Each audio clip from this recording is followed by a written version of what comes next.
Hello guys and welcome back to my channel.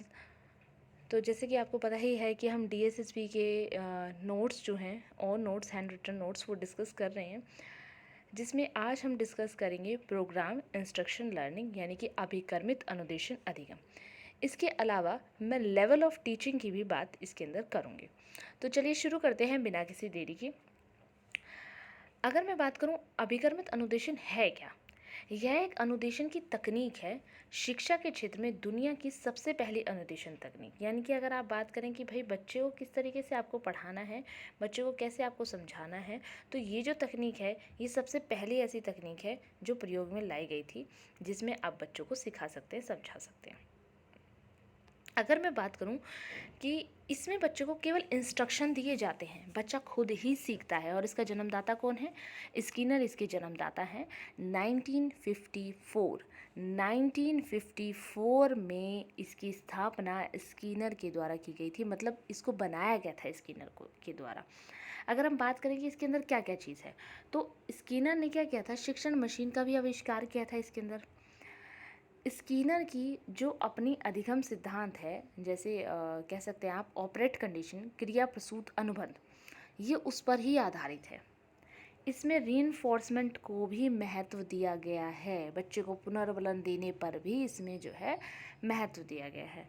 अगर मैं बात करूं कि इसमें अध्यापक कंप्यूटर के अंदर पाठों को बहुत छोटे छोटे क्रम में यानी कि पार्टों में डिवाइड कर देते हैं, बांट देते हैं उसको।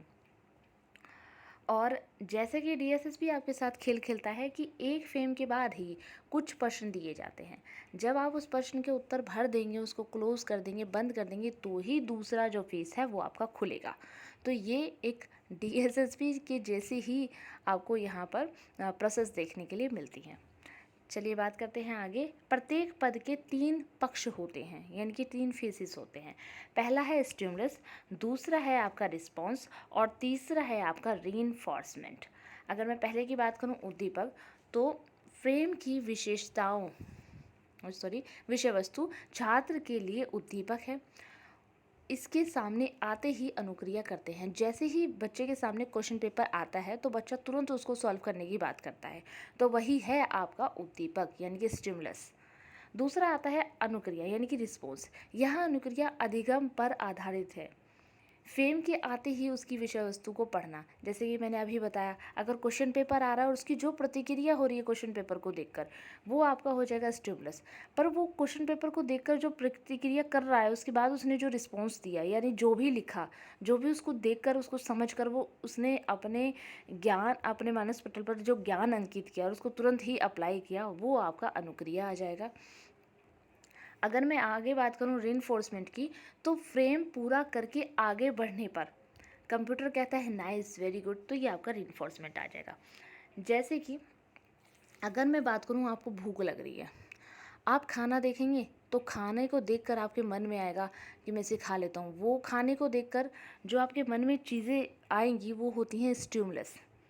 उसके बाद खाने को देखने के बाद आप जो भी अनुक्रिया करते हैं, जैसे कि एक डॉग ने क्या किया था, पैवलव की जो थ्योरी थी उसमें वो स्लाइवर निकालना शुरू कर देता है और आप भी खाने को देखकर उत्तेजित हो जाते हैं उनको खाने के लिए, तो वो आपका रिस्पॉन्स हो जाएगा। और उसके बाद जो आपको शांति मिलेगी, आत्मसंतुष्टि मिलेगी, वो आपका पुनर्बलन हो जाएगा।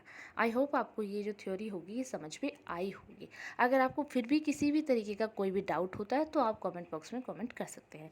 चलिए आगे चलते हैं। एसआर लर्निंग स्टिमुलस रिस्पॉन्स भी इसे ही कहा जाता है। अगर आपसे पूछा जाने लगा कि किस व्यक्ति की थ्योरी को SR learning stimulus response theory कहा जाता है, तो वो आपका कौन सा हो जाएगा? स्किनर हो जाएगा। स्किनर ने थ्योरी कब दी थी?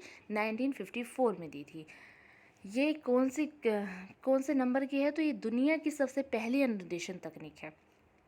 ये किस तकनीक पर आधारित है? ऑपरेट कंडीशनिंग पर आधारित है। इसमें रीइंफोर्समेंट को बल दिया जाता है। छोटी छोटी चीज़ों में बांट कर बच्चे को इसके बारे में अध्ययन कराया जाता है। इसके 3 पक्ष हैं, कौन कौन से? स्टिमुलस, रिस्पॉन्स और एक आपका रीइंफोर्समेंट। ये आपको याद रखना है। चलिए आगे चलते हैं इनके सिद्धांत पर, इनके नियम पे। तो नियम क्या कहता है कि छोटे छोटे पदों का सिद्धांत है। यहाँ पर जितना भी पूरा का पूरा, अगर आप देखें इकाई योजना क्या है हमारा, वो भी इसी पर वही बेस्ड है कि हम जो पूरी चीज़ होती है उसको पार्ट्स में डिवाइड करके पढ़ते हैं। तो छोटे छोटे पदों में हम क्या करते हैं, उस सिद्धांत को बांट देते हैं। चलिए आगे चलते हैं। तुरंत प्रतिपुष्टि यानी कि फीडबैक का सिद्धांत दिया जाता है। गलत है तो गलत बताइए, सही है तो सही बताइए। एक होता है ना कि बच्चे को क्यूरियोसिटी रहती है अपना एग्ज़ाम देने के बाद कि क्यों ना मुझे रिज़ल्ट अभी मिल जाए। अगर साथ के साथ रिज़ल्ट मिल जाता है तो आपकी जो नॉलेज होती है वो लॉन्ग लास्टिक होती है। आप कोई भी चीज़ अगर भूल जाते हैं तो उसको आप रिलेट कर सकते हैं। तो इसके लिए यहाँ पर क्या कहा गया है कि प्रतिपुष्टि का सिद्धांत दिया गया है साथ के साथ। पुनर्वलन का यहाँ सिद्धांत दिया जाता है कि स्किनर ये मानता है कि अगर आप बच्चे को पुनर्वलन देंगे, रीइंफोर्समेंट देंगे, तो बच्चा उस चीज़ को और अच्छी तरीके से करेगा। और जहाँ तक देखा जाए तो ये बात सत्य भी है। आप किसी बच्चे के कार्य पर गुड, वेरी गुड कर दीजिए तो अगले दिन वो उसको और अच्छे से करके लाएगा। वहीं आप किसी के भी कार्य को आए दिन अगर ख़राब बताते हैं, बेकार बताते हैं, तो वो धीरे धीरे उस कार्य से कटना शुरू हो जाता है। अगला आपका आता है स्वगति का सिद्धांत। छात्र अपनी गति से सीख रहे हैं बिना दबाव के। तो यहाँ पर एक सिद्धांत भी आता है, जैसे कि मैंने आपको पहले बताया था कि इस सिद्धांत में क्या होता है कि बच्चे को केवल इंस्ट्रक्शन दी जाती है, बच्चा खुद ही सीखता है। तो यहाँ बिना दबाव के बच्चा जो है वो सीख रहा है। चलिए इनके गुण की बात करते हैं। तो बच्चे को खुद सीखने यानी कि सेल्फ लर्निंग की आदत पड़ती है। बच्चा अपना गति से सीखता है। बच्चा स्वतंत्र महसूस करता है। बच्चे को संपूर्ण अधिगम करना पड़ता है। बच्चा खुद ही सीखता है। बच्चा सारा जो है रिसर्चर खुद ही है हर चीज़ का। कमी की अगर हम बात करें, क्योंकि इस तकनीक में शिक्षक बालक के पास नहीं होता। ठीक है, शिक्षक बालक के पास नहीं होता, अतः बालक को अधिगम करते समय कठिनाई आ जाए तो उसके अधिगम में रुकावट आ सकती है। ठीक है, यह तकनीकी कंप्यूटर केंद्रित है और इसमें कंप्यूटर की तानाशाही चलती हैं। कई बार ऐसा हो सकता है कि भाई कंप्यूटर हैंग हो जाए।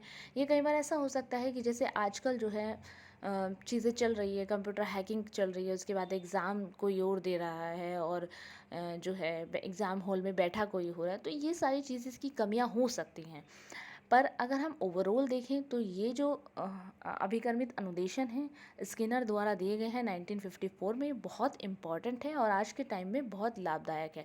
क्योंकि आज जहाँ सारी चीज़ें ना टेक्नोलॉजिकल हो रही हैं तो बच्चों को इस पर ध्यान देना बहुत ज़्यादा ज़रूरी है। आई होप आपको ये चीज़ क्लियर हुई होगी। आपको अभिकर्मित अनुदेशन अधिगम यानी कि प्रोग्राम इंस्ट्रक्शन लर्निंग क्लियर हुई होगी। ये वीडियो थोड़ा सा लंबा हो जाएगा, मैं अभी इसको इतना ही रहने देती हूँ। हम लेवल ऑफ टीचिंग अगले वीडियो में कवर करेंगे। आई होप आपको ये वीडियो समझ में आया होगा। Thank you so much for watching this video. Please like, share and subscribe.